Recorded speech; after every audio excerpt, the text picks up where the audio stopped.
Okay, I think we're going to get started. We have a really ambitious agenda, so hello and welcome. As we gather and introduce ourselves, we include a land acknowledgement. The climate movement is essentially a fight for justice, and there's a broad recognition that we have arrived here at this existential precipice because of colonialism's deep roots. The conquerors, aristocracy, job creators have always peddled the notion that some people, species, and biosystems are expendable in their rush to extract and concentrate wealth at all and any cost. So we take a minute as we gather to acknowledge those roots and acknowledge those who have had their land stolen and treaties broken, which is likely the least of it. So I say, hello, I'm Laura from 350 Bay Area Action and 350 Bay Area, zooming in from Pomo Land, which is about an hour north of San Francisco. So if you're just joining us, please introduce yourselves in the chat, include the tribal land you're on if you know it, and you can see the link on the slide to find it if you don't.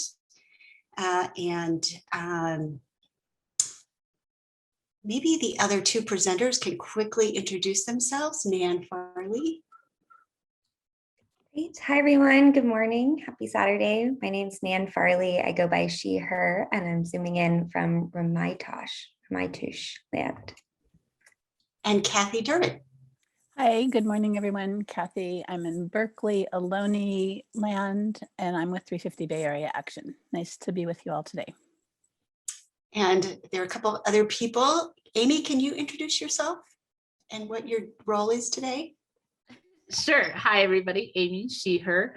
And I'm coming to you from occupied Ute, Cheyenne, and Arapaho territory in Colorado Springs, Colorado. And I am your tech support today. So if anybody needs any help with their tech while this is going on, please feel free to message me. Check. Thanks, Amy. And then a shout out to Masada, who may or may not want to introduce herself, but Masada has been instrumental and tireless in putting these trainings together. So big hat tip there. Looks like Masada is not unmuting, but if you could move the slide forward, we have the housekeeping portion of the program. I just want to say, Laura, thank you. But the trainings have been organized by myself and Amy and Shimona with help from some of the 350 staff. So just want to acknowledge everybody. Thank you. Excellent. Thank you so much.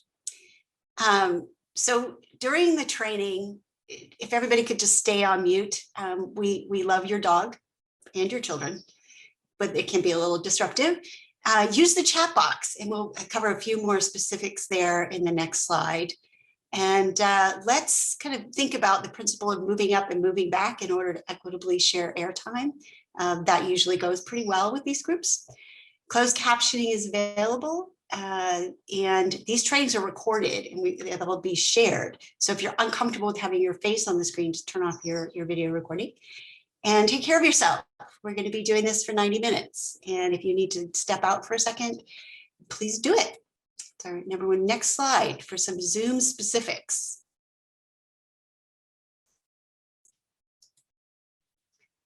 So I think most people, well, a lot of people have done this. You can rename yourself to include your pronouns. You just hover on your tile, your Zoom tile, Brady Bunch box, and you choose the 3 dots and you'll see that rename is one of the options. You can also get there through the participants list. If you want to get in line to speak, put an asterisk or type stack into your chat box. And if you have questions during the presentation portion, then stick them in the chat box so you don't forget them. And then we will make sure that those questions get asked. Or you can just hold off till the end because we're going to have discussion periods for each section. And then don't forget to unmute when it's your turn to speak. I do that pretty much every time.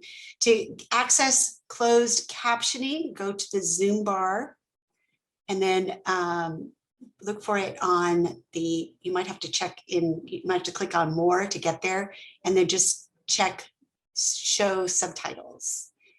And Amy can help you with that if we have the wrong name in here. Sorry about that. You can just send chat a private message to her on chat.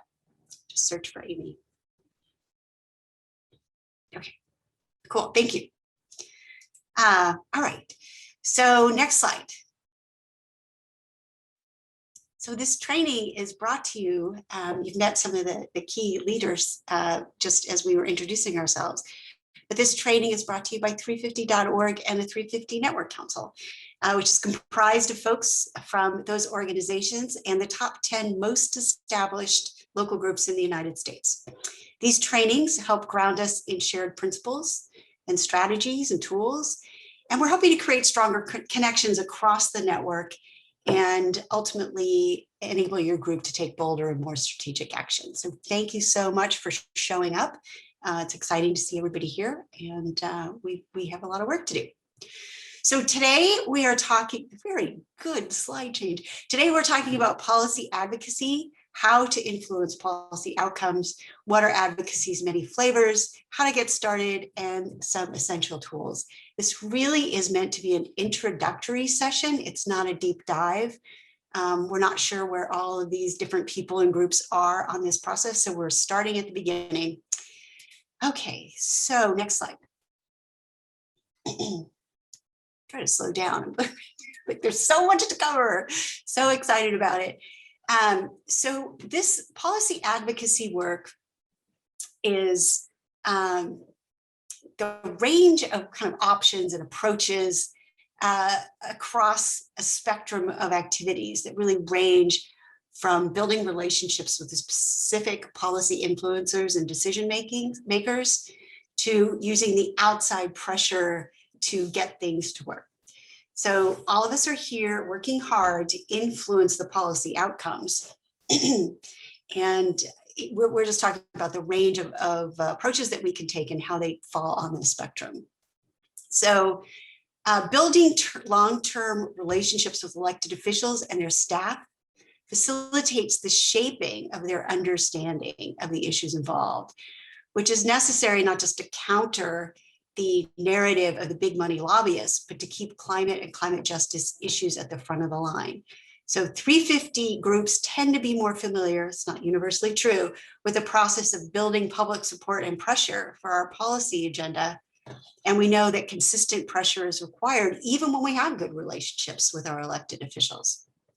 So since public elected officials want to build support for their own policy priorities and ultimately to be reelected, that consistent advocacy can help shape and move their agenda forward. So for any particular issue that we're working on, we'll probably use many of these different approaches. So these strategies overlap and interplay with each other. So they do kind of mix and match. One of our colleagues was saying this probably should be more on a circle rather than on a straight line. So so next page.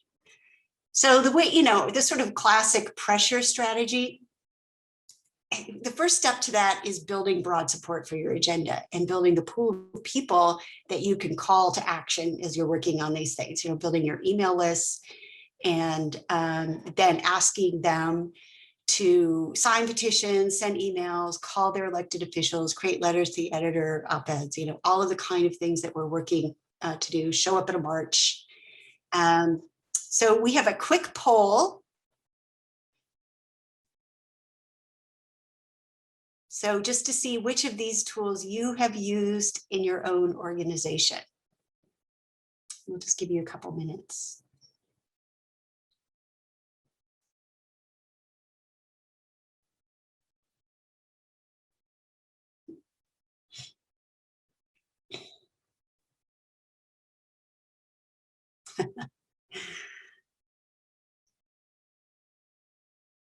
Well, loving the fact that all of the above is getting a lot of love in this poll.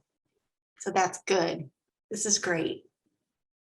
All right, this gives us an idea of what tools you think are, which tools you think are important. So this is very exciting. Oops, let me get this out of the way. Okay. So as we have here just a quick note about some potential issues. for those groups who've not formally set up a nonprofit organization, you don't have to think about where the lines are between lobbying and educating, and restrictions on lobbying activities by the IRS. So next slide. For those of you who do have set up a 501c3 organization, that is a line that you need to monitor. So everybody here is going to get a copy of the slides, and the notes from this slide. There are quite a few resources that you can access. But basically, lobbying, according to the IRS, is communicating with legislators, the elected officials, or their staff to influence specific legislation at all levels of government. And that activity for a 501c3 is limited to an insubstantial degree. There's no limit on advocacy, which has to do with educating about the issues and the underlying concepts involved in any of these decisions, your preferred policy frameworks, your organizational priorities, and really importantly, you can advocate all you want for ballot initiatives. There's no limits there. But this could be a whole training in and of itself. But I just wanted to point that out, that there is a line, you need to be aware of it. What does an insubstantial degree mean? Well, there's about 15,000 different ways to answer that question. So, and you just want to make sure you don't put your nonprofit's 501c3 status at risk. All right, next. Okay. So grassroots lobbying is lobbying, according to the IRS. And we ask our supporters to go out there and pester their elected officials. That's the same as us directly asking elected officials to do something.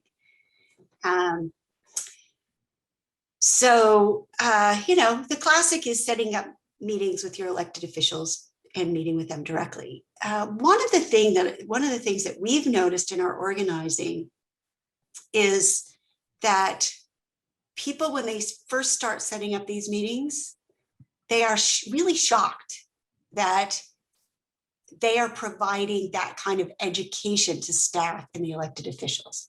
So we had a big bill here in California called SB 100, which was our bill for 100% clean energy by 2045. And a bunch of us showed up at the Capitol. It was a huge coalition working on this. And we showed up at the Capitol for lobbying day for this. We had 100% hats on, walking through the Capitol. Honestly, I thought that the hats were sort of silly. But then, we're in the hat. People kept stopping us and saying, what's that? What's that? And he's like, well, it's for SB 100. And you're like, what's that? Like, whoa, you don't know what this bill is? We've been living and breathing this bill for years. So we were able to go and hold this bill up and let people know what was going on and why we supported it and foster conversations about other kinds of policy frameworks in pursuit of this. And I think a lot of people were really surprised that people just didn't even know what it was. But your legislators are dealing with, healthcare and homelessness and education and, all of it. So we have to keep meeting with them to keep these things high up on their agenda. So another really fun example of kind of this grassroots lobbying effort is in Sonoma County. We have a climate action night put together by our local activists here, and working with 350 Bay Area Action, who trains up high school, junior college, we call it junior college here, and college students on the legislative process and how to lobby for specific legislation. And they break into teams and adopt different legislation to educate their elected officials, appropriate elected officials. They set up meetings. And then they also have a night where they present all of this to the general community and get petitions signed and all of that stuff. It's super fun. It was a lot more fun before COVID. It was like science fair meets lobbying. It is a blast. So that's some creative ways to think about it. So we just quickly think about these as long-term relationships. It's not one meeting, it's a whole series of meetings, like as you build familiarity with the people involved and staff.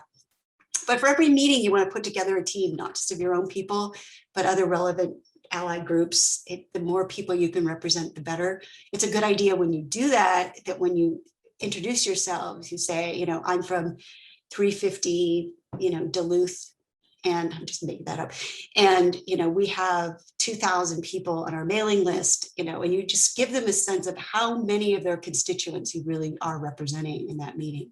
Tends to capture their attention better. Make sure you really literally plan the meeting, figure out who's going to say what generally, who's going to manage the time, who's going to take the notes. Like, get the logistics down. It makes the meeting run a whole lot more smoothly. And make sure to include some diversity. I will tell you something, the people we meet with, they really sit up and take notice when you have young people in the room. Next slide. We're almost done with this part, that we can have a conversation. So I just wanted to take a couple minutes to talk about, oh wait, we forgot the poll. We have to do the poll. How many people here have met with their legislators? It'll pop up any minute now. There you go.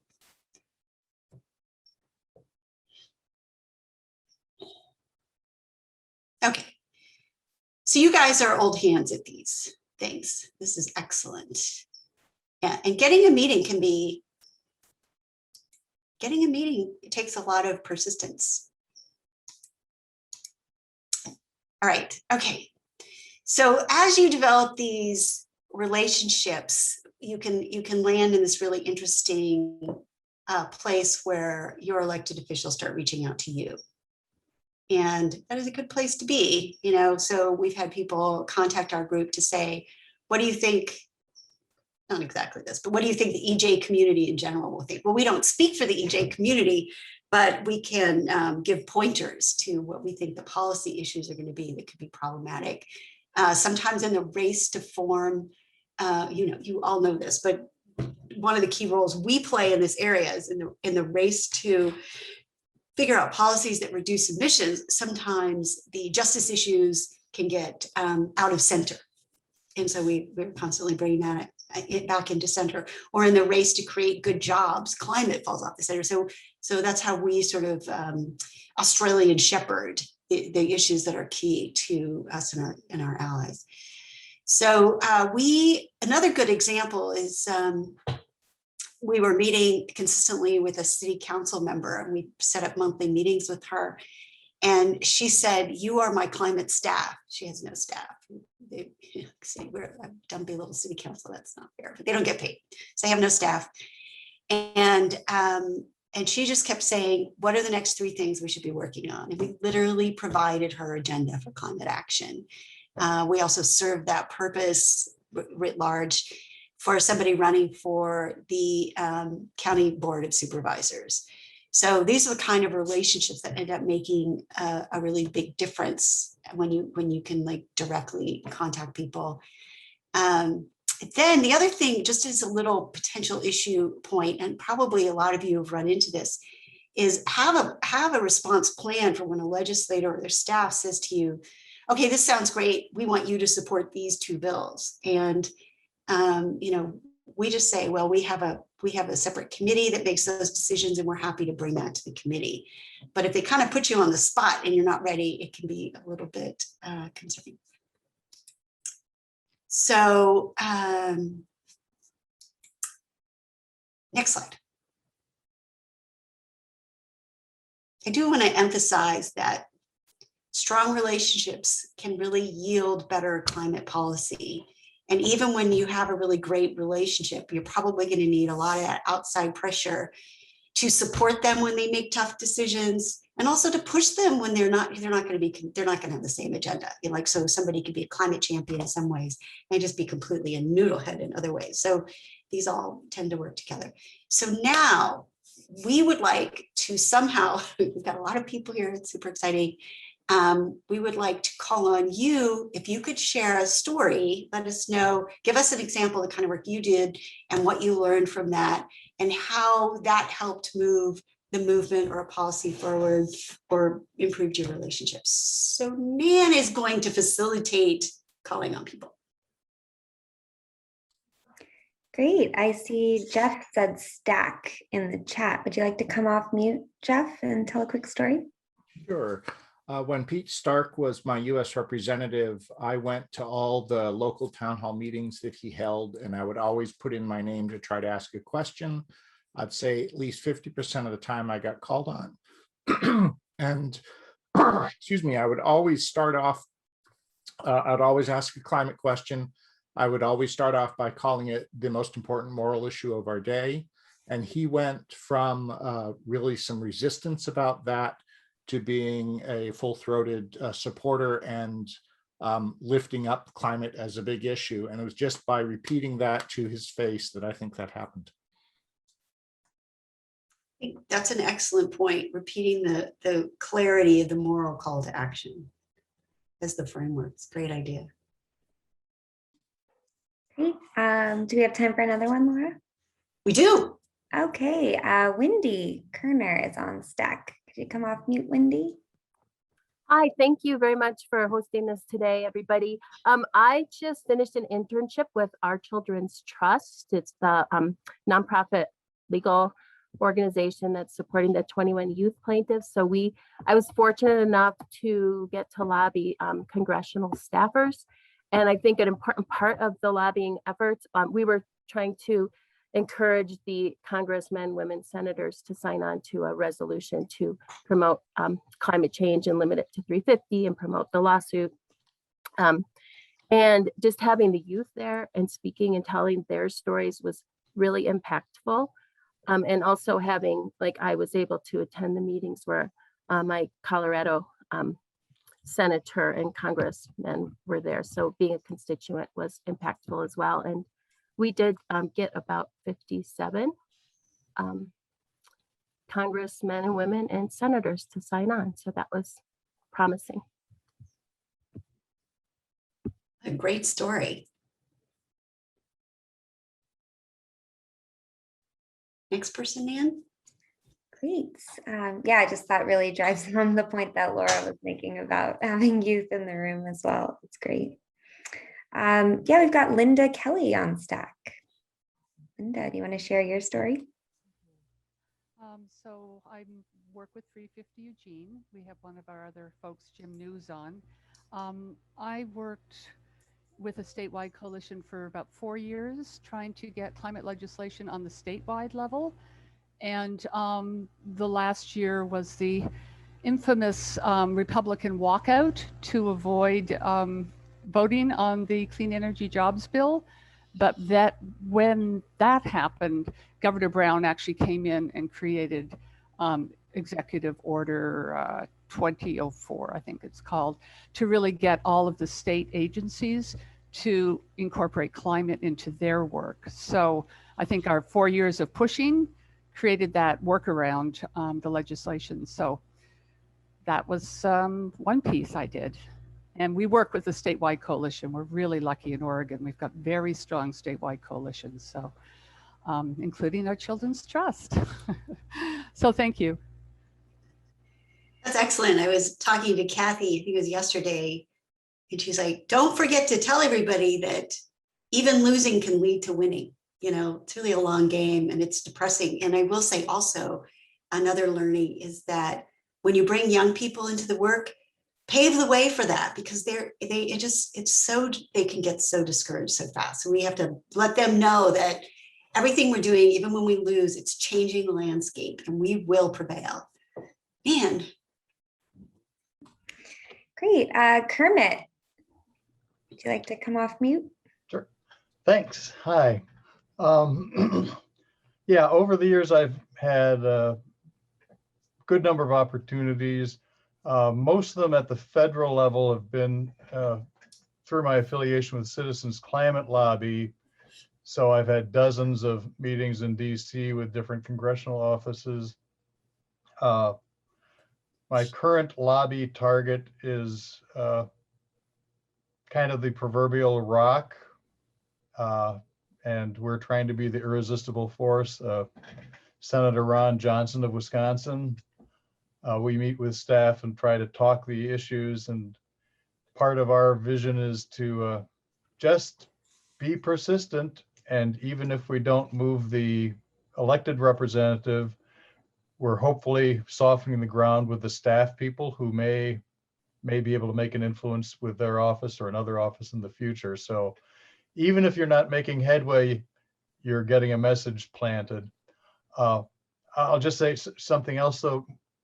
At the state and local level, 350 Madison has formed an initiative called Community Climate Solutions Team, where we take advantage of the fact that a number of communities in the Madison metro area have taken stands on climate action, like either renewable energy positions or climate change targets. And so we have formed teams to work with the different municipalities, the city council, alders, what have you, to keep that action moving. And so that's another type of advocacy and lobbying where we will, talk to officials, the mayor, the alder person, for different people, and make sure they don't forget this resolution that got passed or this referendum, and keep it front and center. So that's an exciting approach, and we're seeing steady, though frustratingly slow, progress in those areas in Middleton, Madison, Monona, and the like. Thank you. That's good, a good perspective, and appreciate your persistence and patience. We have noticed a pretty much 100% correlation between local groups, very local groups, working at the city level and county level. If there's a climate center there holding that and pushing for action, then there's action. And if there's not, there's no action, which sounds mind-numbingly obvious, but this stuff is not happening without people pushing it. So, Nan, I think we have time for one more question before we head over to Kathy. Great. Yeah. Olga has a story. Hi. So this happened purely by accident. I volunteered when one of my state legislators was running for office. I volunteered on his campaign. And then, I would receive his newsletters. And every time I got a newsletter, I would say, there's nothing in here about the climate crisis. You're ignoring the largest crisis in the world. And I kept doing that. And then all of a sudden, he's co-sponsoring fracking legislation with NRDC. I love that story. Think about the power of one determined person slowly building a relationship with staff. That's, we can multiply that power the more people we get in the room. Thank you. That's exciting. All right, I'm going to reintroduce Kathy Durbin, and you can move the slide forward, but also much appreciation, guys, for great stories.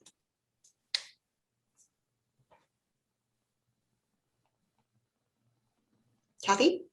Oh, so somebody going to put up the poll? Hi, Yeah. everybody.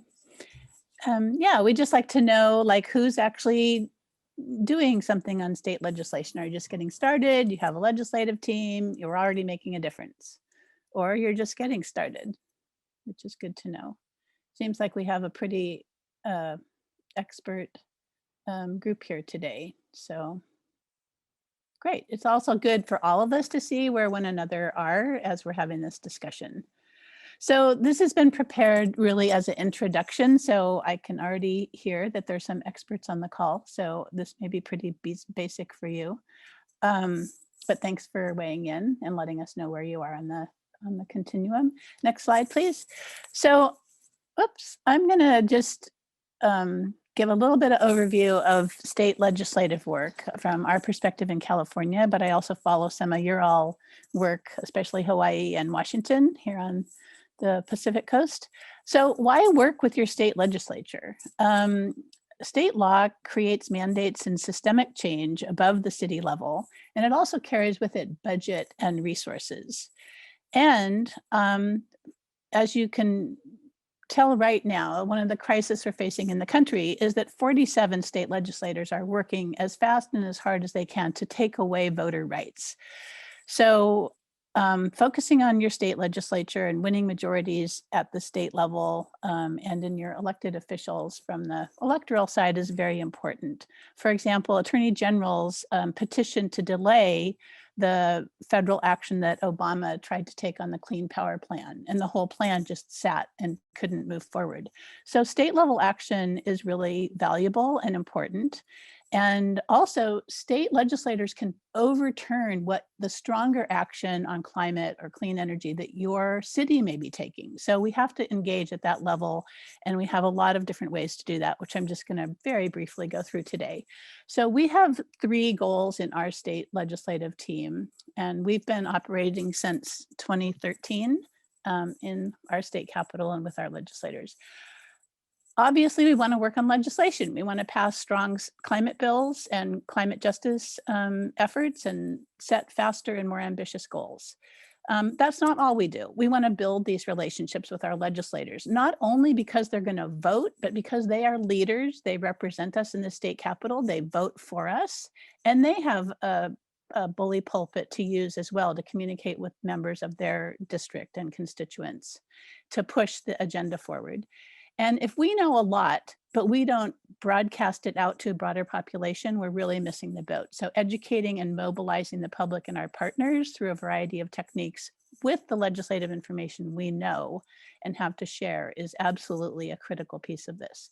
And we organize ourselves into 3 broad policy areas: eliminating fossil fuels, promoting 100% clean energy, and 100% clean transportation and sustainable land use, just so we can get our hands around what's a very broad palette of legislative proposals.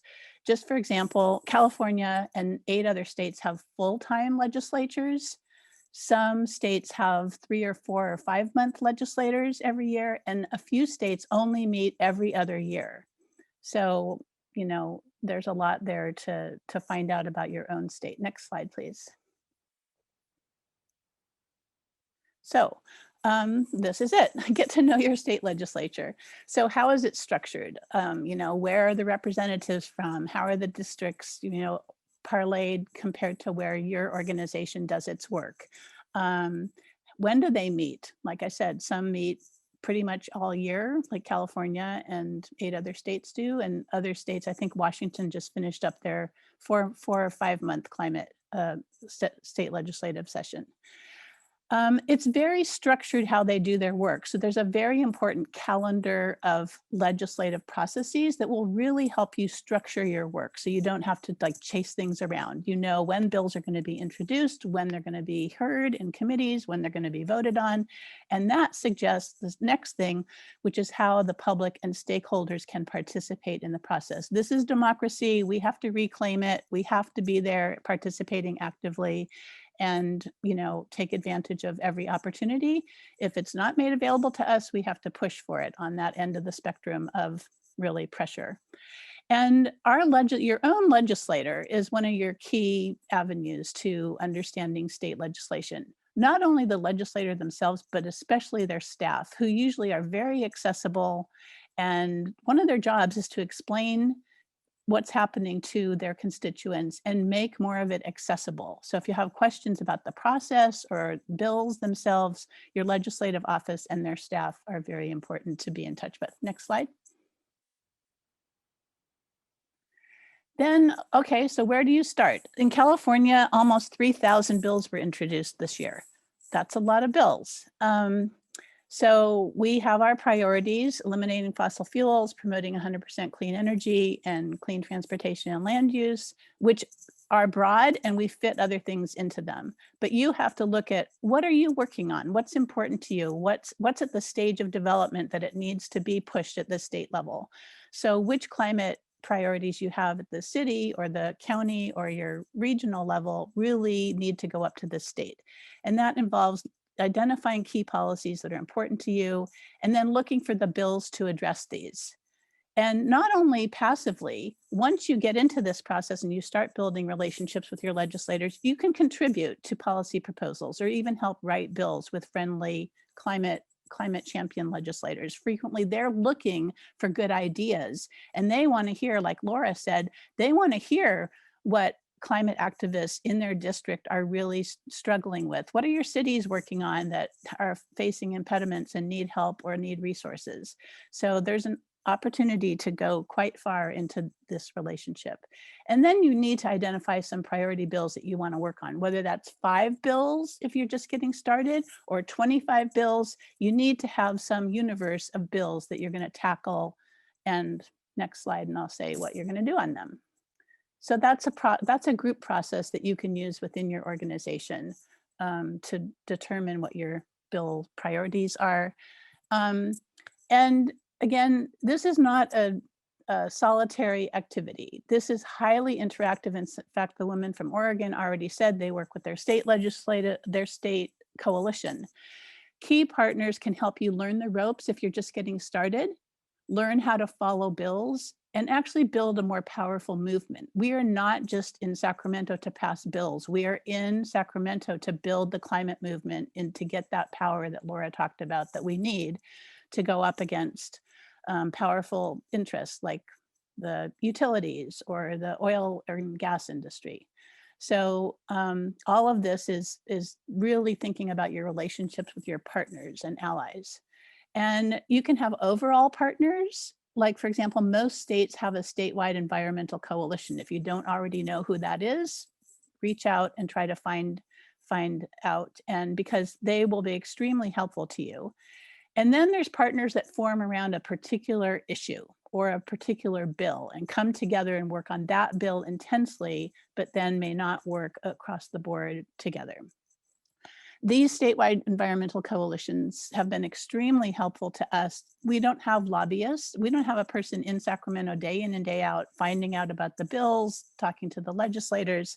So we need to really learn from our partners who have staff and lobbyists. And the partners are not just environmental. There are other progressive groups, clean energy, transportation and housing groups, faith and racial justice groups, health groups. I'm a public health professional, so that's one of the kind of connections I can help make.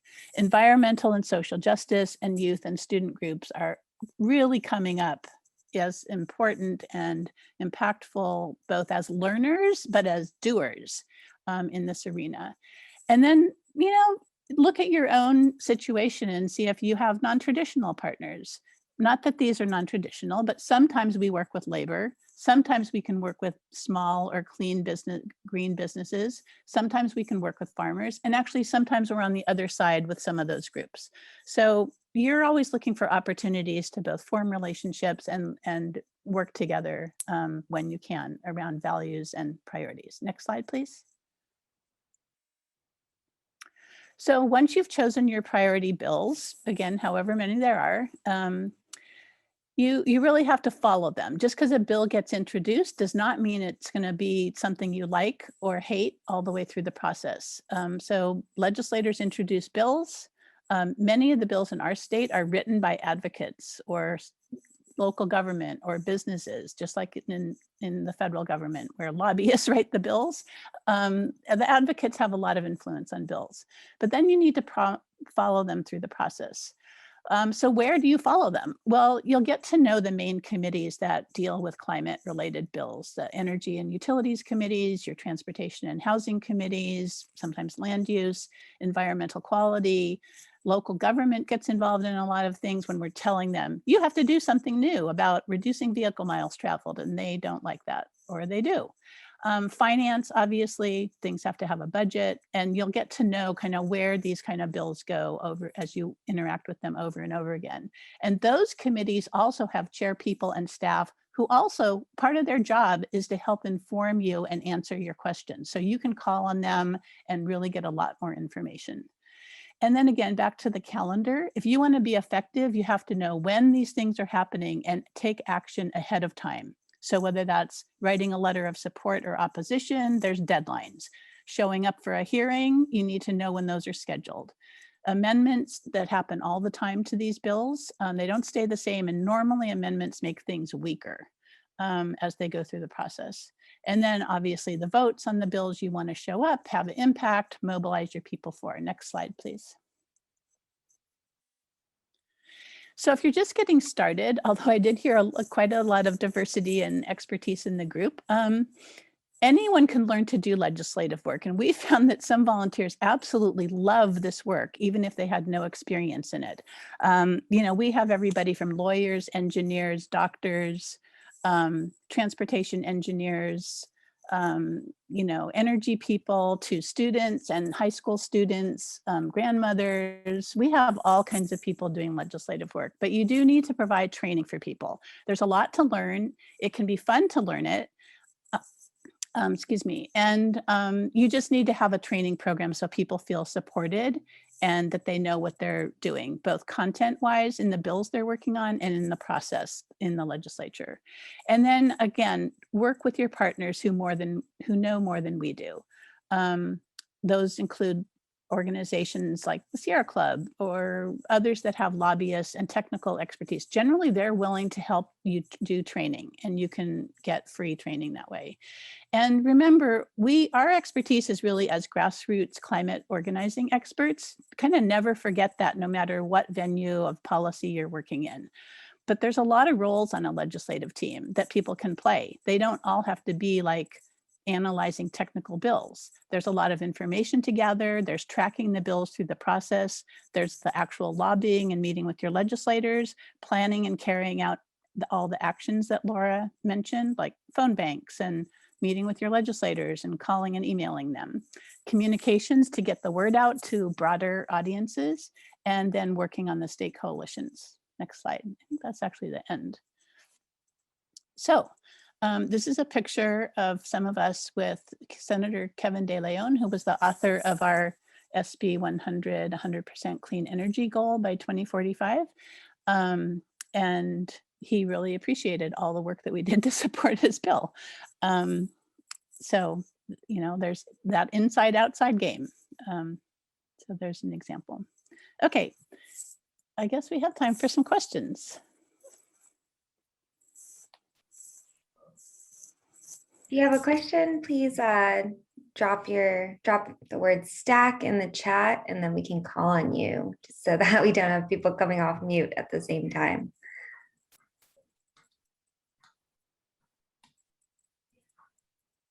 Any questions for Kathy about any of the legislative process that she just talked about?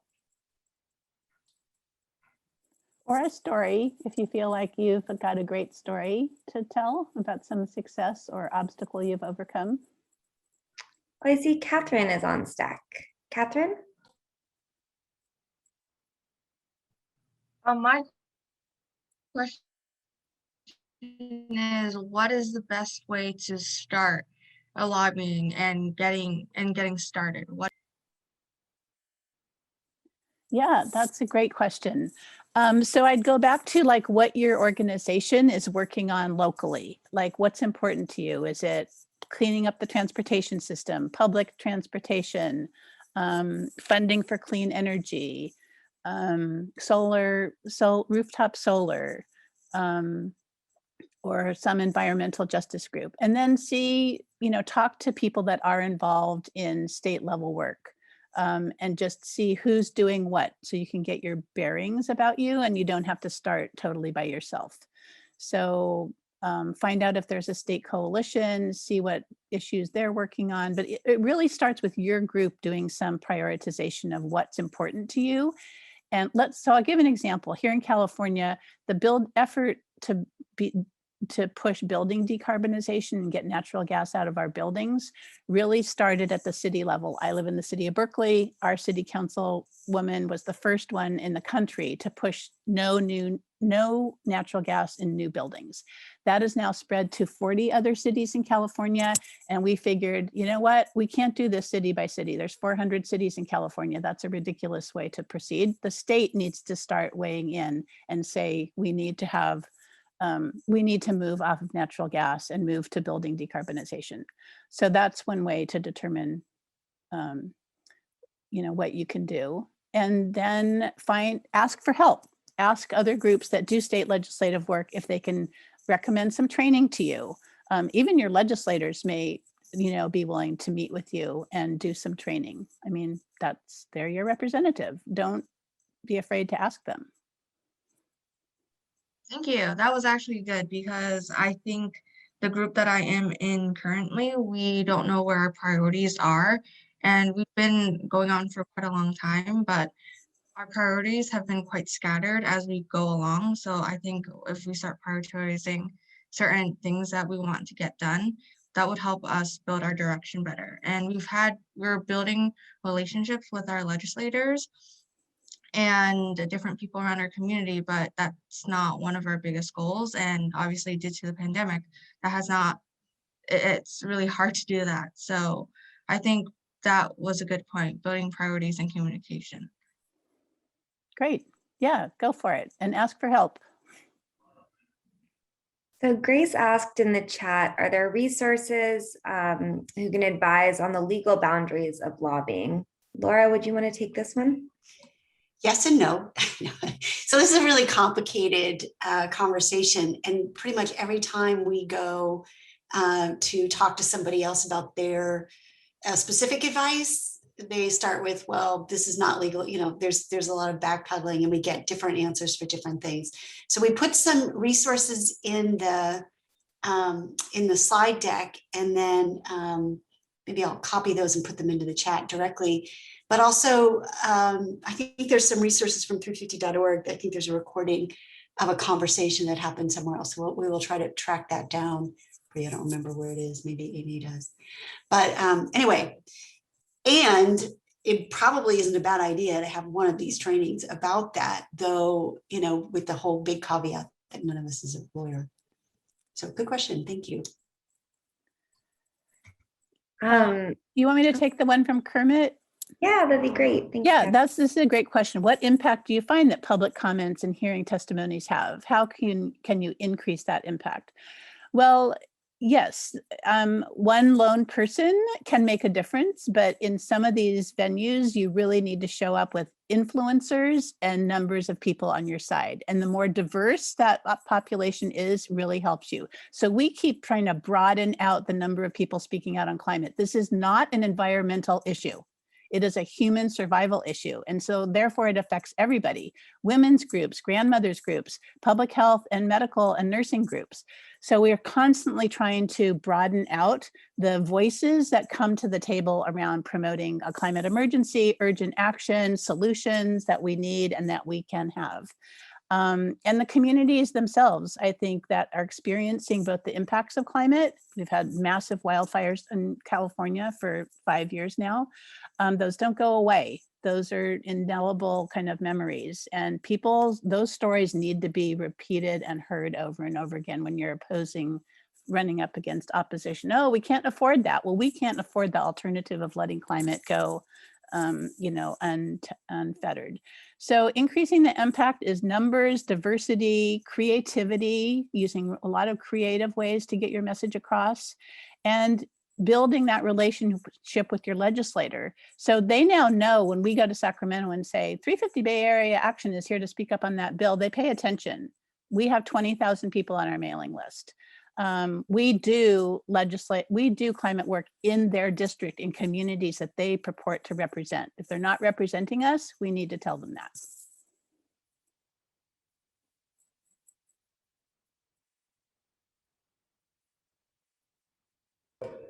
I see Kermit's got another question. Kermit, do you want to come off mute and ask it?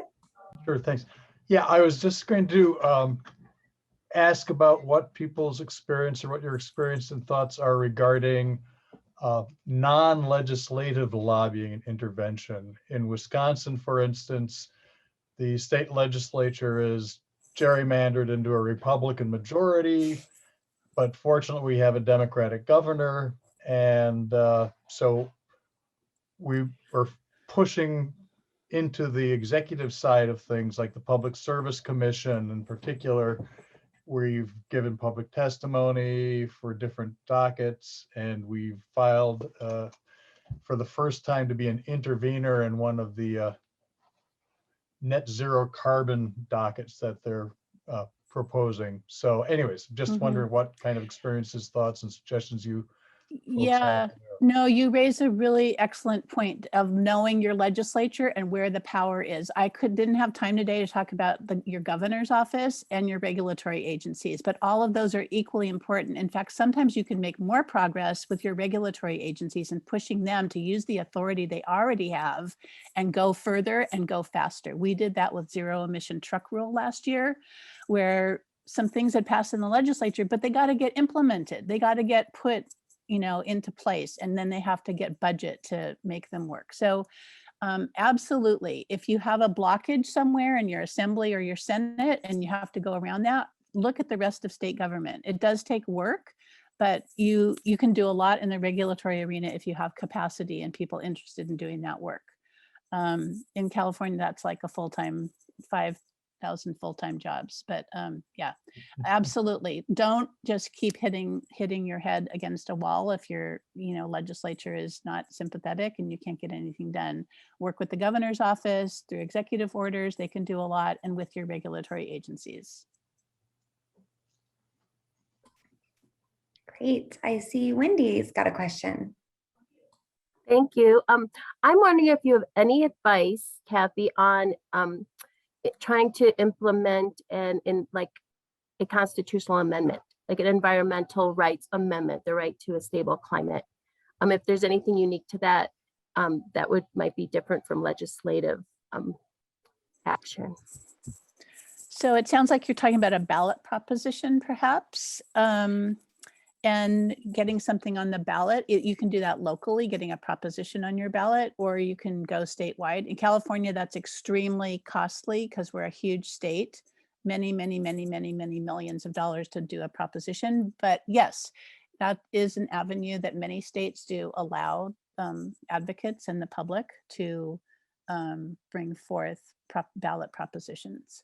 So it's just a matter of, again, finding partners. That's not something you can do by yourself. You need a big coalition to campaign on a ballot measure and have any chance of passing it in most states. So yeah, I mean, and again, I can't emphasize enough how important it is to engage in these struggles. If you think this is the right thing to do, and for saving our climate, this has to change, persist. Don't give up, even if the odds are great or stacked against you. We've been working on banning fracking in California for 10 years, and we're still working on it, and we haven't won that yet, but it has to happen. We ultimately have to move away from oil extraction in our state. So look for different options, and that's where talking to other groups that have tried different strategies and approaches or know more about them than you do would be really helpful. Thank you for that question. And then do we have time for one more? There's this one. Heather has one that's a good one. So to what extent do we evaluate and hold legislators accountable? We need to persist and be patient, but we're running out of time. We don't have all the time in the world from the climate clock. So it is important to hold people accountable. We ask legislators to sign the No Fossil Fuel Money Pledge. And if they don't, we might run a little campaign to tell them why that's so important to their constituents and in their district. And many groups, not us, but other larger groups like the Sierra Clubs, League of Conservation Voters, maybe different groups in your state, do report cards. So they look at legislators' voting records, and they also look at where they take money from. And there's several tools that allow you to research where they're taking money, who their donors are. So yeah, that's important to measure, because they'll go out and say, I'm an environmentalist, and you look at their voting record and they voted wrong on almost everything. So you do have to hold them accountable. And the ultimate way, if you're a C4 or a PAC or related to one, you run people against these folks. If they're taking money from the oil industry in California, they are not voting with us. And they are voting against us, which means they're voting against the future and children and health and everything that we hold dear. So yes, hold them accountable in a variety of ways. Sometimes you want to be creative. Sometimes you want to apply pressure. You have to think that through. And then look at these report cards that should be public. A lot of people don't know, oh, I think my senator's pretty good, and they're actually really lousy, or they're contrary to what the people in the community really want. And so, yeah, absolutely, accountability is critically important because again, we don't have all the time in the world to do this work. Thank you. I just want to also add that anytime you are trying to change the mind of a climate denying legislator is time taken away from work that's actually going to move the needle. So thank you, Kathy. That was extraordinary. Yay. And now we will turn it over to Nan. Great, thanks everyone. Yeah, I just want to invite you to take a big deep breath. I know that was a ton of information. Give you a little visual here. So it's kind of as if Laura just walked us through the policy advocacy garden. Kathy pointed out some weeds and some gardening tips. And I'm just going to walk you through our toolbox now, some of the things that we can use to get all of this accomplished and make that beautiful garden a reality. All right, so these are all of the things I'm going to talk about. It's mostly this slide, Masada, but I do have some graphics at the end. So building our base. Laura mentioned this at the beginning, but basically you need a base of people who can really make your demands ring loud and clear. This is a team of people who can respond to your calls to action. So this is kind of like the very wide base. And then your smaller group of leaders who can really build those relationships with electeds. We've talked about the trainings to ramp people up and how you really don't need any experience to start doing this, but you do need to stick with it and keep learning. Also, the more people who show up and write letters and give testimony creates a bigger impact and makes it way more visible how many people do stand for a certain piece of legislation. One tactic to consider that we didn't talk about yet is segmenting your supporters. So for example, at 350 Bay Area Action, we noticed there are some people who have signed, we actually have like 10 people who've signed pretty much everything that we've sent out. So it's like 25 different petitions over the past few years. And we want to acknowledge these people for all of the action that they've been taking, and then also kind of like lift them up to a new level of like action taker. And through this, we're going to put them on like a texting plan and see if they want to opt into text alerts. So if you know you have a group of committed people, consider acknowledging them and kind of moving them up a ladder of engagement, because we really do depend on those consistent people to make sure we have like 500 signatures every single time we send something out. All right, so the next one is developing your organizational talking points. Simple, clear talking points are key. Volunteers really need them to advocate, and with their legislators with their extremely busy schedules and flurry of papers need to hear the like brief, clear points.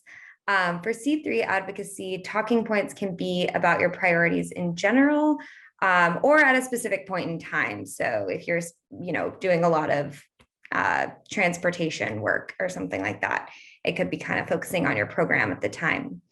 And that way, if you talk about it broadly, if there's a legislative like bill coming up to expand solar infrastructure, if you're coming to that meeting as a 501c3 organization, you could talk about your organizational priorities to generally support clean renewable energy and accessibility. So you're not kind of being too specific about the legislation.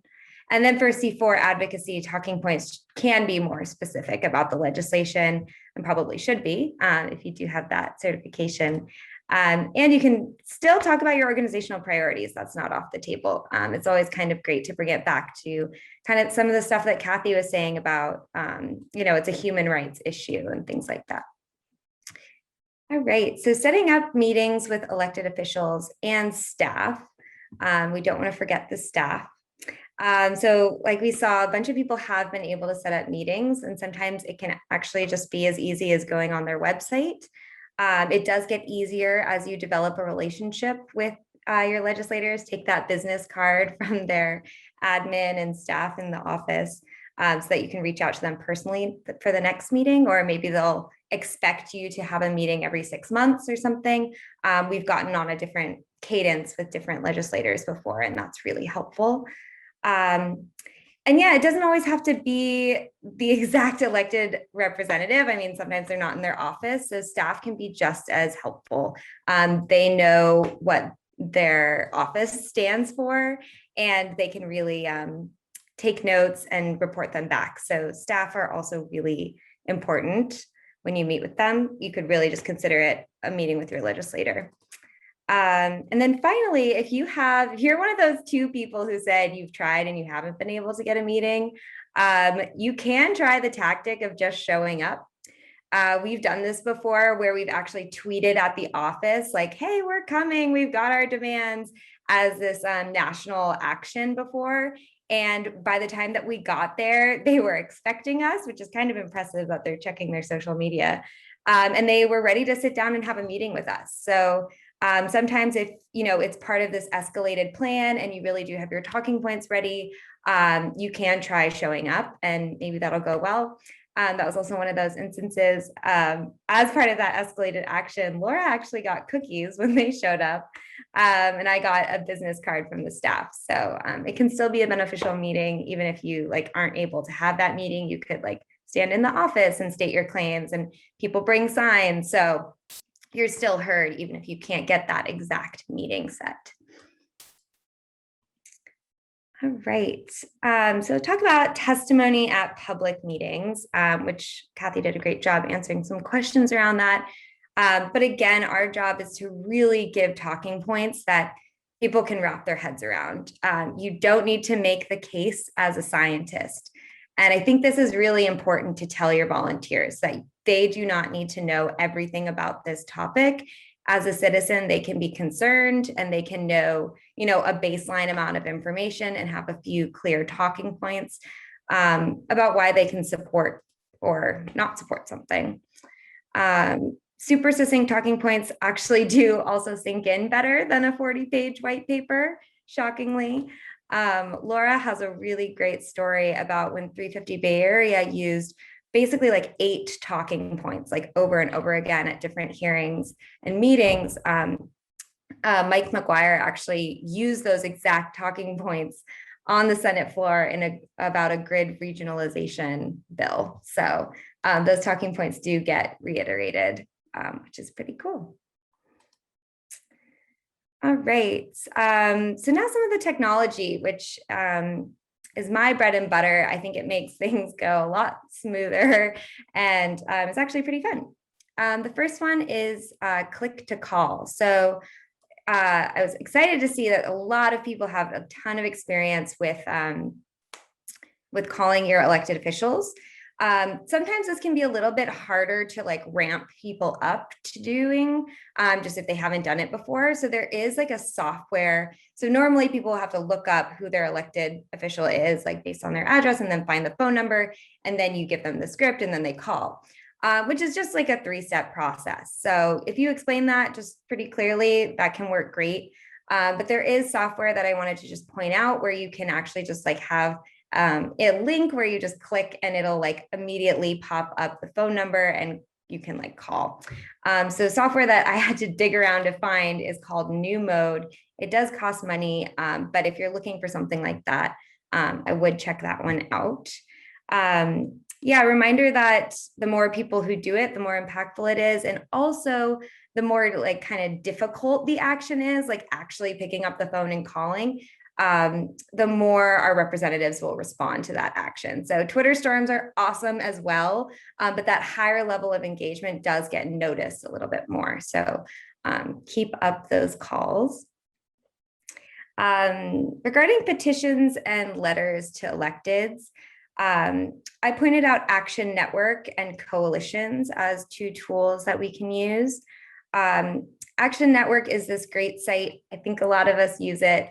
Check it out if you haven't heard of it, but it will automatically direct any letter, digital letters that people send based on your zip code to your representative. So all you have to do is type in your zip code and it goes straight to the right inbox. So we don't have to do any work. And anybody can set up an Action Network. You don't have to be an organization. So I think that's actually one of the coolest points about it, and it's free. So you can use it if you're personally passionate about a bill, even if you're not affiliated with a specific group. And then the last part about these petitions and letters is they are stronger, obviously, when they have more signatures and more groups kind of backing it, which will also bolster the number of signatures on that one petition.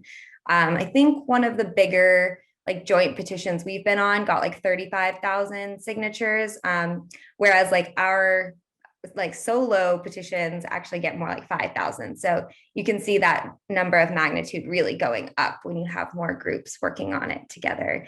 And kind of bringing back Kathy's point, if you have groups from different areas and different sectors like health and education, that also makes a clearer and louder message about how many people from all different backgrounds support this one particular issue. Great. So the last one is social media. Make sure to tag elected officials. They are on there. Sometimes you have to find their handles, but this can be helpful, yeah, for pressuring and also for bringing people into your organization, back to that first point about building your base. So some people are just kind of passively on social media and they'll like passively sign something. But once they sign a petition, you can get that information and really build your base and bring them onto the team potentially. All right, let's see. Over to the next slide, please, Ms. Hada. All right, so letters to the editor. We've got a video in this slide, which we won't play now, but it's just a 3-minute video. If you're looking at these resources later, recommend checking it out. It's just like a how to write a letter to the editor. But I pulled out a few points there. So reference a recent article, something that that publication or even that editor has like written before or published lately. Keep it short within the word count. Sometimes shorter ones do better. Like it doesn't have to be this super long-winded, like everything about an issue. It could just be like your story, why you care about a bill, and like what you want to see done. So those are some of the other points. Specify the outcome you want in these letters and connect it to a personal story. I actually forgot to mention that when I was talking about meeting with elected officials, which I think Kathy and Laura both kind of talked about, but just wanted to reiterate, when you are meeting with elected officials and you have people from all these different backgrounds and you have your clear talking points, other things that are really memorable is like the story. And I know a lot of folks on this call know the power of storytelling. So really connecting it back to your personal story, why you're at this meeting, why you're writing this letter. And when your letter to the editor gets published, make sure to send it out to the relevant people. You can send it to the elected officials that you're pressuring.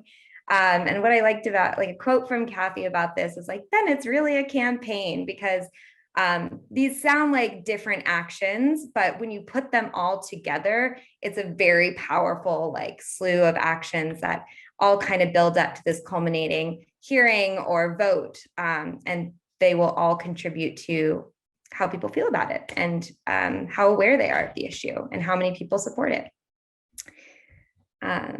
Yeah, and then Laura had a great little story about how she actually got published one time when she just wrote a letter to the editor in 10 minutes at a little like gathering with friends. They just said, okay, now we're going to write a letter to the editor. And she just kind of wrote it and it got published really quickly. So it can be done very quickly. That's kind of that real-time organizing. And this is actually one of the tools I wanted to do with you all right now. In the spirit of real-time organizing, this is a tool. Since we're all on Zoom all the time these days, I know we always talk about like, oh, sign the petition after the event and things like that. But just remember, it's sometimes hard to remember to drop the petition or the link in the chat and give people just a minute to sign it in that moment. So I'm going to do that right now. I've got this petition ready. It's pretty fun. I just put it in the chat. Check it out. Feel free to sign it if you agree. It's active right now. It's about making the USPS delivery trucks electric. So I'll give you just a quick minute to sign that if you're excited about it. But this is just some practice.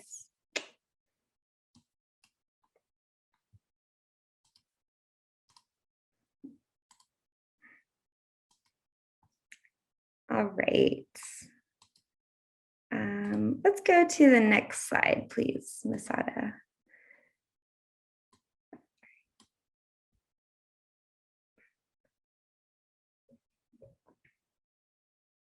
So the last two tools I'll talk about today are supporting your supporters and pressuring and appreciating. So regarding supporting your supporters, even your biggest supporters may need to be supported to take action. We have a ton of tools to do that, but just remember that it's oftentimes not that they don't want to. So send reminders, create those text alert teams, have a meeting prior to a hearing or a meeting with electeds to go over those different talking points, practicing those personal stories. Yeah, and then, yeah, I think those are most of the support your supporters. So regarding pressure and appreciate, the last two, these kind of fall on the spectrum of the inside and the outside game. So here's an example of a pressuring tweet that we've sent, and on the left, and then on the right, we've got an example of an appreciation. So when things do pass, when representatives, even if maybe it didn't pass, but they were championing a piece of legislation, we want to acknowledge them. So I know we feel so busy, like pressuring and calling out the establishment sometimes, but really taking that extra effort to acknowledge them very publicly or even privately with like some nice thank you notes to their office will make a huge difference, especially for landing that next meeting, really establishing you as like tracking what they're doing, because we know we're tracking it, but they don't always know that. So yeah, don't forget to appreciate. Maybe even bake that into your organizing plan or set aside a different amount of time, just the same way that we need to appreciate our volunteers and our allies. We need to appreciate our elected allies as well. Are we ready to move to some questions, Dan? Yes, we are. So Lisa, like many of us, expresses a little bit of horror at public speaking and is asking if just showing up to be a body in the room makes a difference. And maybe you have an idea, and Kathy can speak to that as well.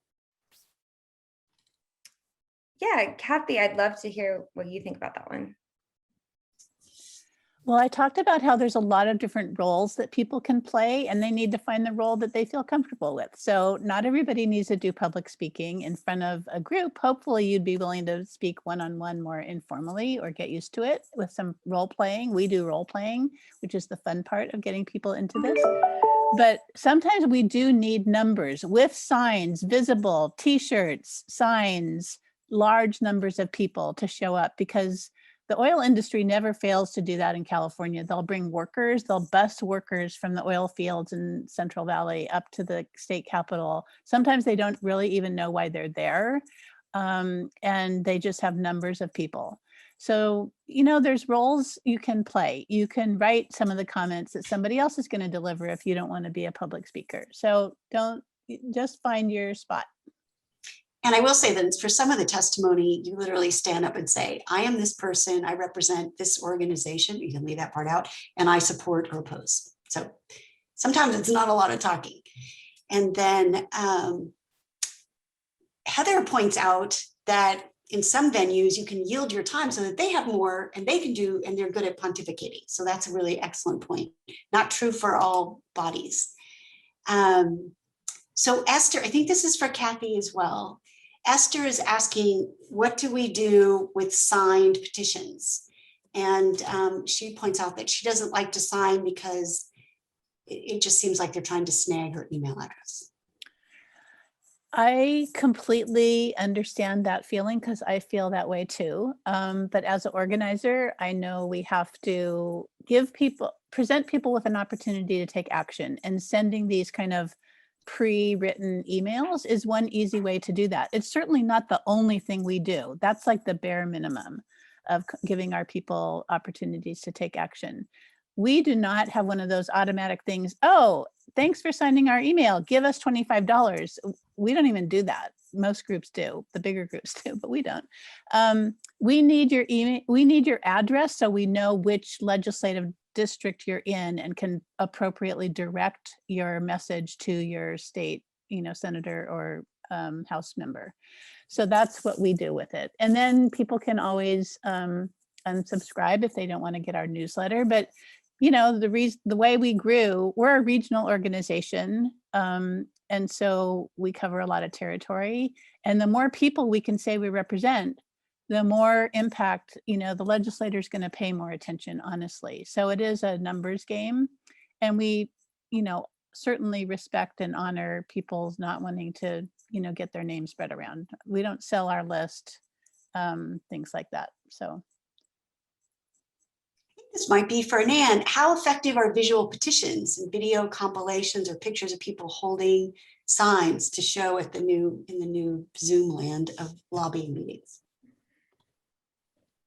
Yeah, I think the visual component is actually really important in my organizing. I've noticed when we have actions that don't have as many graphics or just anything, they don't get as many signatures.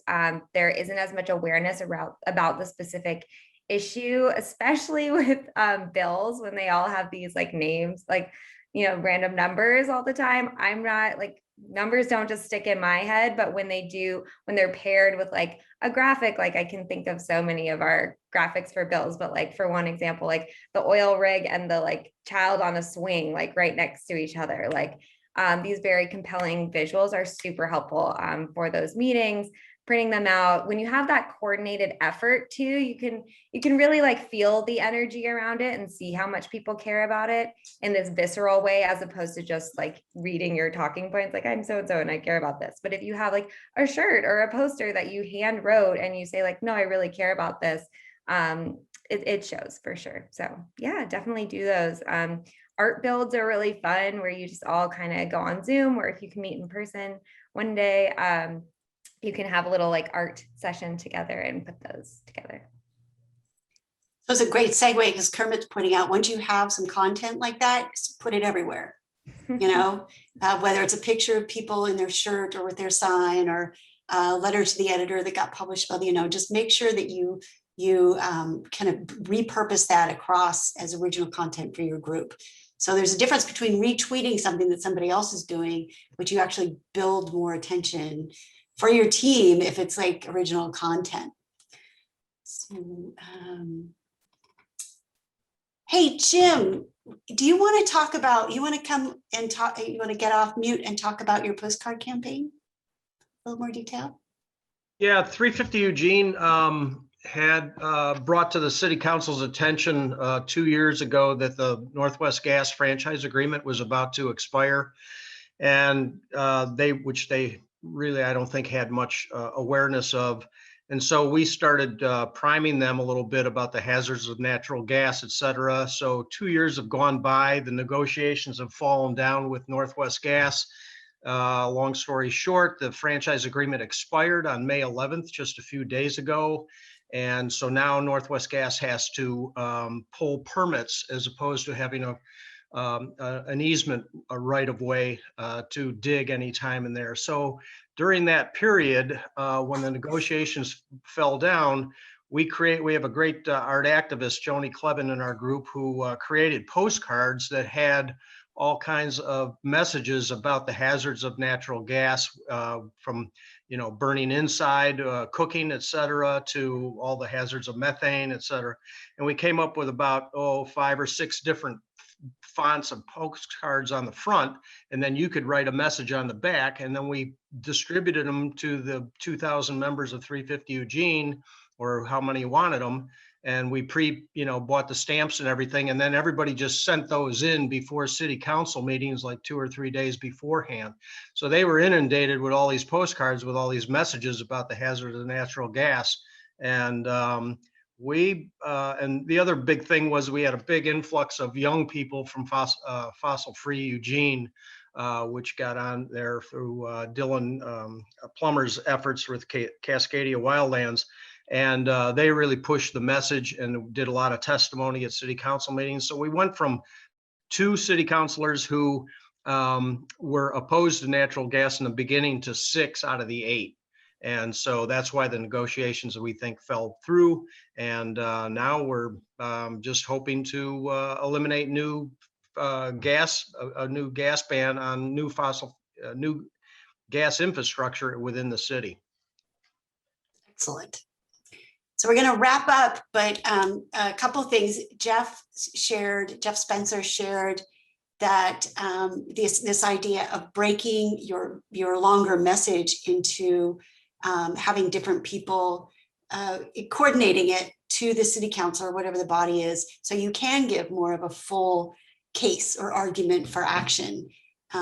So I encourage everybody to save the chat. So if you go into the chat box where you would write the message and you click on the 3 dots, you can save the chat that way.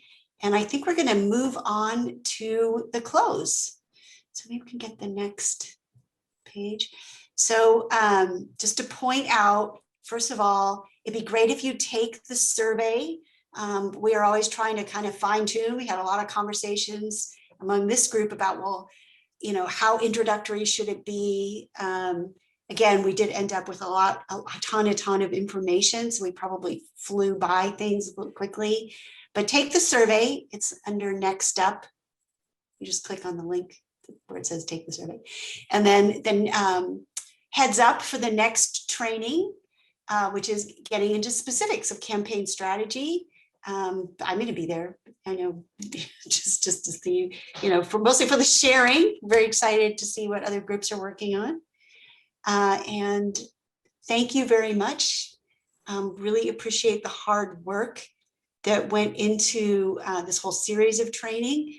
And 350 Bay Area and 350 Bay Area Action are going to be using it in our own training, which I think is part of the intention, and it eases our load, you know, so we don't have to recreate this stuff. So big thank you to everybody, and applause for Nan and Kathy and Amy and Masada. Thank you very much. And we will distribute the slides and the recording. And if anyone wants to hang on, who plans to host a similar training and has questions about how we created this training, hang on, we'll do that right after this as folks leave. We're going to roll into a train the trainer if you're interested.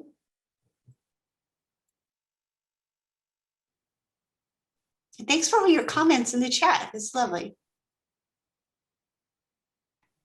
I do have a question. So I wasn't able to come to the first 2. I was only able to come to the 3rd one, and I want to watch the recordings for the first 2. Is there a possible way I can get them by any chance, or you do have to sign on and register and get them? Amy? Yeah, they're actually all in the flyer. Let me grab that link for you and you can access all the recordings. Oh, the flyer. So it's on the Google Doc with Google, like, okay, I think I know which one. You may have to send it to me just in case. Nan just put it in the chat faster than I did. So okay. Right there in the chat.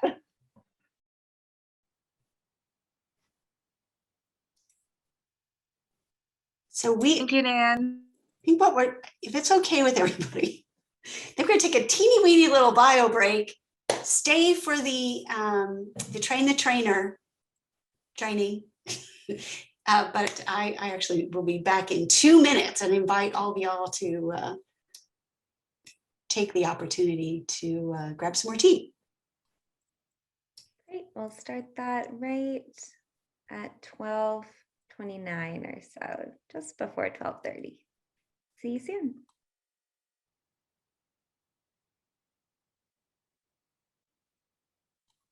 All right, we back? We're back. Great.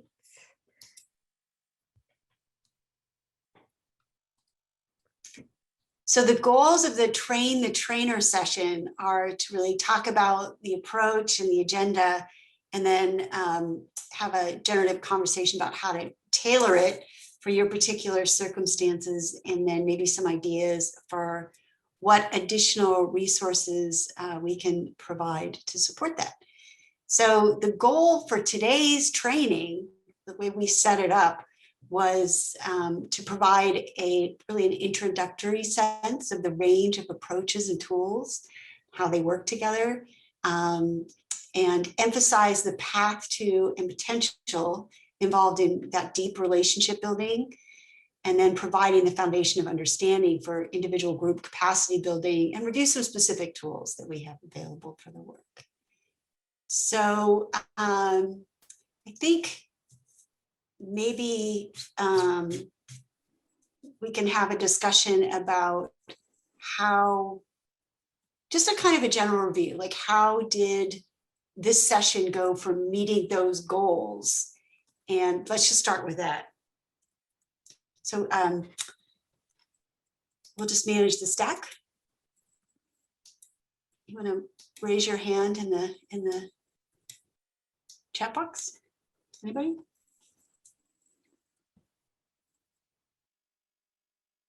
So let's start again. Maybe just a show of hands, like how well did this session meet the needs of these training goals? Was it, so I want to get some details, but if you have some response to, was it too introductory, whatever. So would you restate your training goals? Yes. Or are we sharing the slide? Oh, sorry. Yes, training goals would be nice, because I didn't quite understand what level you guys were targeting. Yeah, so I think this ought to sharing the screen. So if you look at the goals if you look at your screen, can everybody see the learn to lead the session advocacy training goals slide? Okay, so let's go through that again.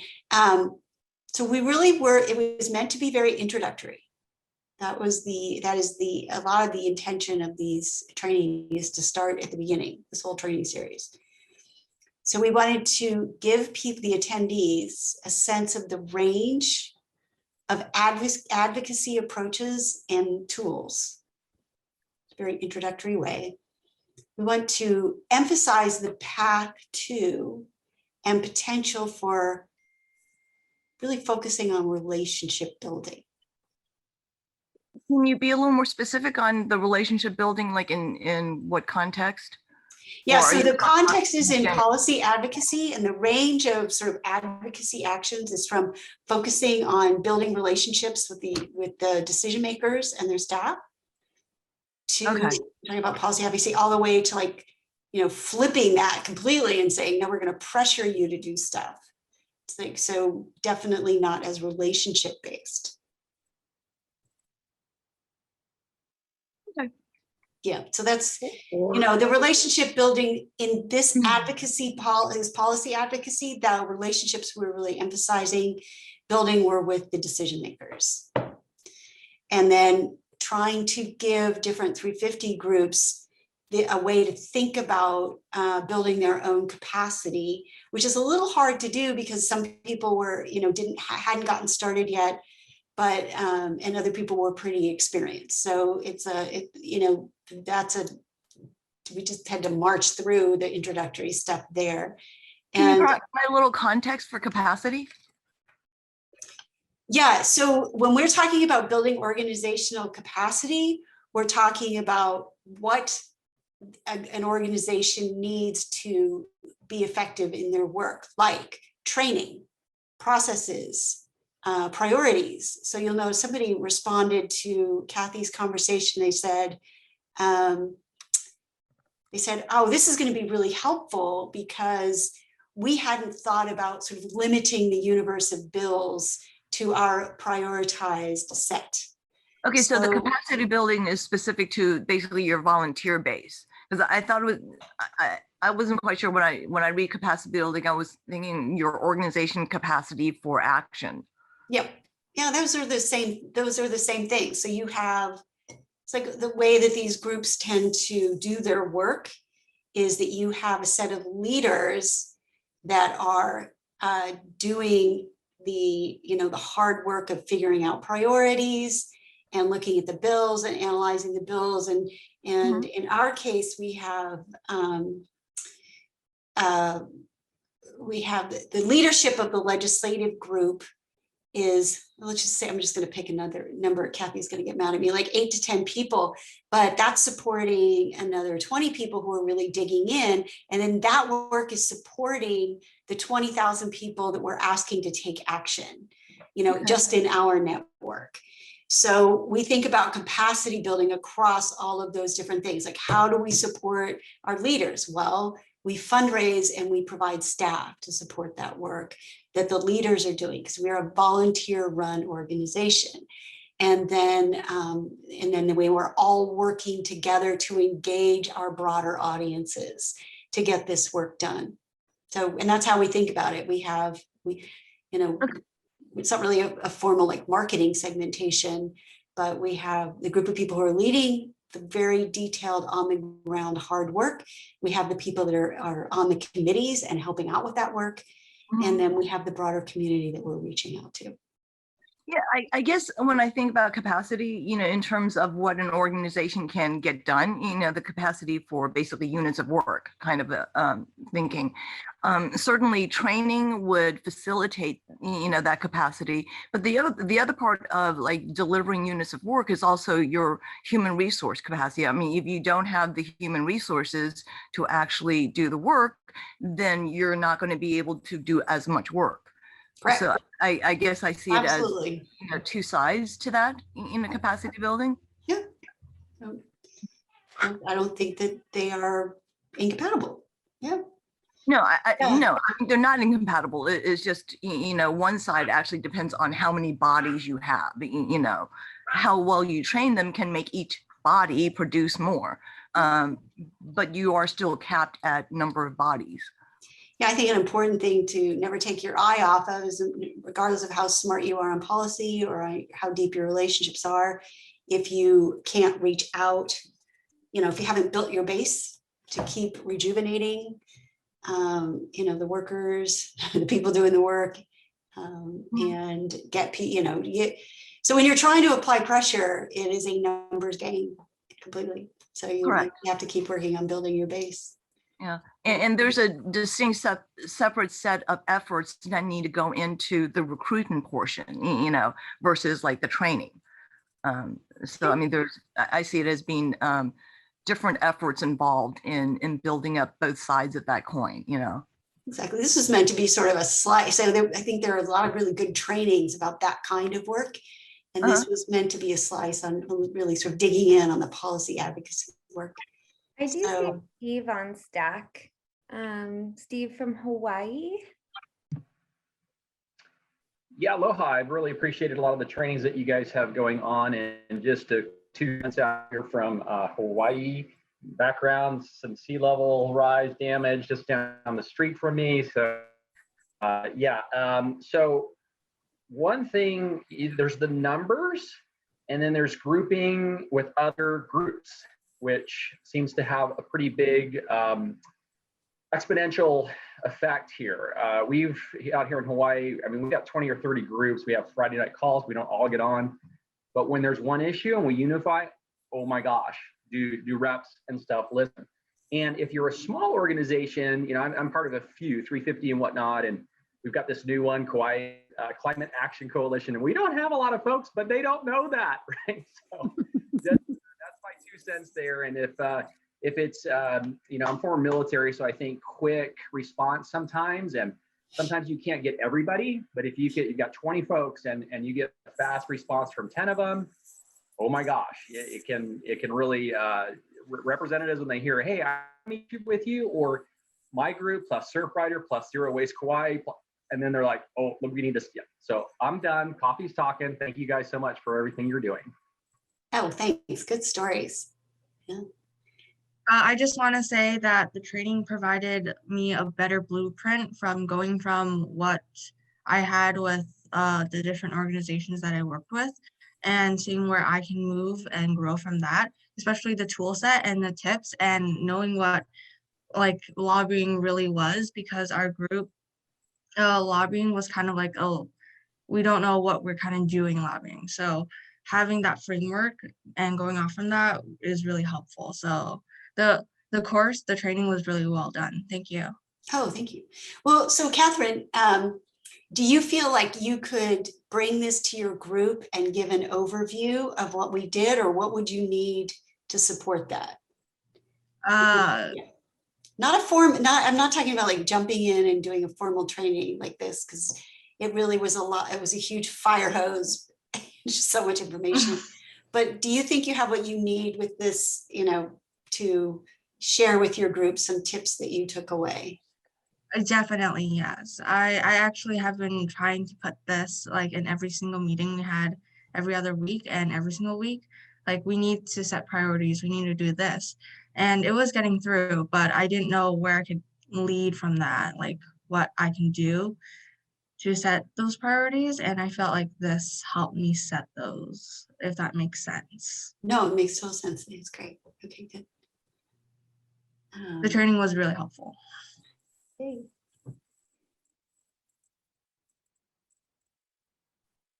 So, you know, I guess another question, you know, this is supposed to be about train the trainer. So if you have questions about what you know, to further enable you to pass this information along in an effective way, hop on the stack.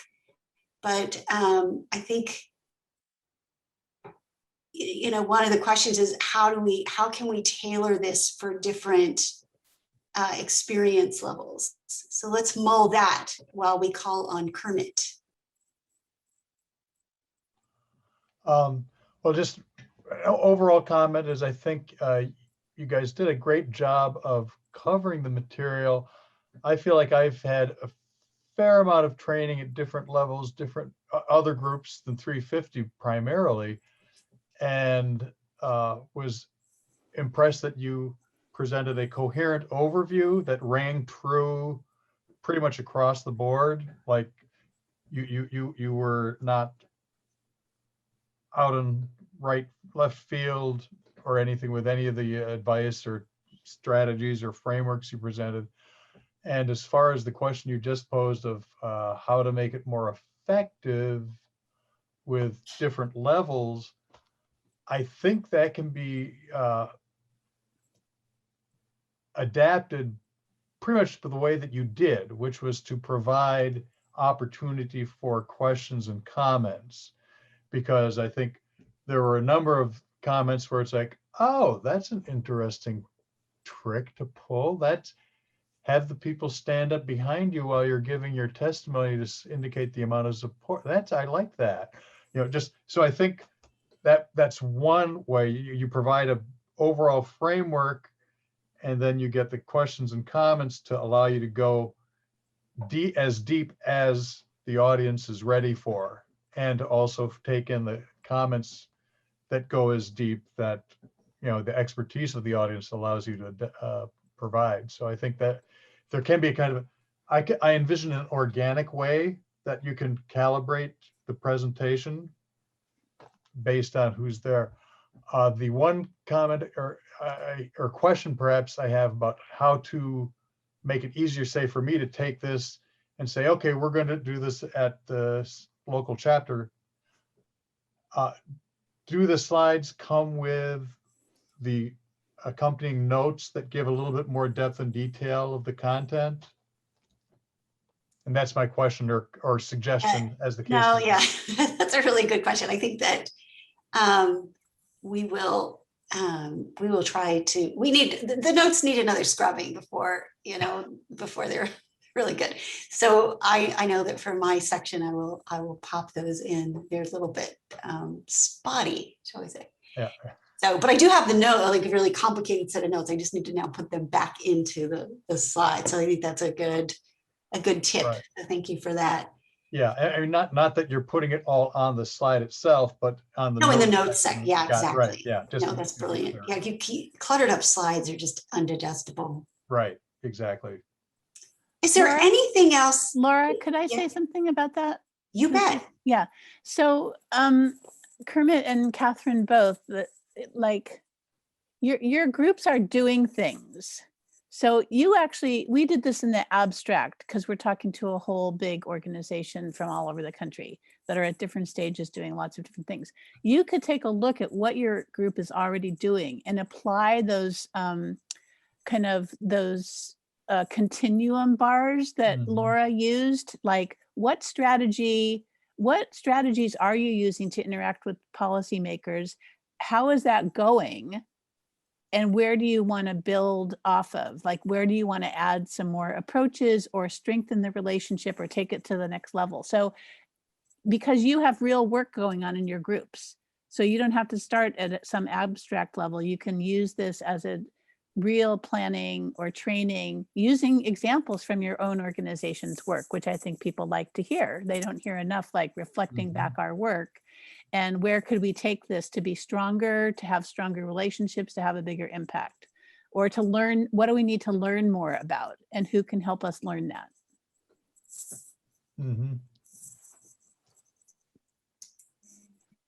I see Kim asked how to introduce this to ongoing groups where she's a new member. One suggestion could be, Kim, do you have any ideas about how you could maybe just start with the tools that you heard today? If you want to come off mute.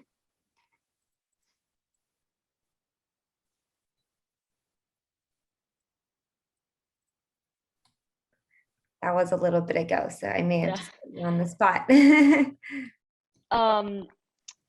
My 350 group is a Burlington node, and they've gotten very focused on tree planting, which is awesome. But I'm actually more interested in legislation because I think ultimately that has a bigger impact, and we don't have much time, and it needs to be big policy changes. In my town, there's a sustainable Williston group who were kind of a powerhouse behind the town getting an energy plan, and they expected the town passed it. They got 95 people to support a petition, and so the select board passed it. And in Vermont, you know, select board are volunteers. So we expected them passing the plan that they would then put in an energy coordinator, hire this person for town staff. Well, that has hit a huge roadblock. They're blaming it on COVID, but really they just, there's a slice of the town that's very conservative on taxes, believe it or not, even in Vermont. So I would say that group also has really not understood a lot of the things that you went over in this training in terms of having simple talking points and developing a larger group of people to advocate. And I actually feel with that group, I know enough of them now that I could reach out and kind of say, you know, I would like to keep pursuing the select board, but there's a lot of work we need to do it well. We need a group of people to come up with the talking points, and we need a group of people who are willing to reach out to other groups and lobby neighborhoods. And Williston is a town of about 10,000 people. So it's not the typical Vermont town, which is typically 2,000 or less. It's a little bit bigger, but between even the small group that is Sustainable Williston, I suspect we know a large amount of the town. So those are the things that I think I'm going to do. Just suggest those two things that we focus on, and then really start pushing the select board because lots of people are pushing them to add the energy coordinator. They haven't even added a volunteer energy committee. So they really dragging their feet on this energy plan. And they're all Democrats. Well, that's actually really typical of policy work, that just because you passed something doesn't mean you're done. Unfortunately, it's an ongoing process, especially at the city level where their budgets come and go and staff change over and even council members move on to other priorities. Somebody has to be there nudging them. Like Laura said, they won't, even if they want to, they need outside pressure and visible support to keep moving down that road, because we're talking about major transformation of our energy systems, our transportation systems. Small incremental changes are not enough anymore. So unfortunately, that's why you need a bench of depth of volunteers, because otherwise a few people doing this work get completely burned out. You can't go to your city council meeting every week. I can't. But policy work builds on other policy, and relationships evolve if you keep growing them, but not if you leave because they have other people coming to push them to do things and grabbing their attention. So that's why we need more people working with us and more partners, so that nobody has to do all that work by themselves. But I feel your pain.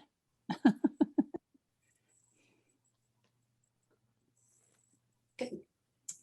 So Kermit's on stack, and I think also, I don't know how related that is to your comment in the chat, but maybe you can explain your comment in the chat and then go to your other comment. Oh, which comment in the chat? The one Not about only calibrating by calibrating? providing Okay. time. Yeah. I was just reacting to Nan's noting the idea about calibrating the presentation to the audience using discussion. And I see. The point I was trying to make in my original comment, or a aspect of what I was trying to raise, was that in the course of discussion, you draw on the expertise of the audience, and so the people who are more experienced may push the boundaries of your presentation forward in terms of greater depth and sophistication. And at the same time, that discussion and the comments will also give you some insight into the knowledge gaps or experience gaps that are also present in the audience that warrant engaging and addressing in some meaningful way. But the recent discussion stirred a phrase that I don't know if I'm going to explain it the way that they intended, but it's one of those phrases that I think has some relevance to a number of things that have been said about what's involved in this process, and it's winning the win. In other words, I think I take it to have two senses in the course of a public policy advocacy effort. You win the win by reassuring the people that voted your way that you're still there and you're supporting them and you're going to provide political cover for them. So you keep them from backsliding. So you win the win by keeping your coalition together or your representatives pushing further with you.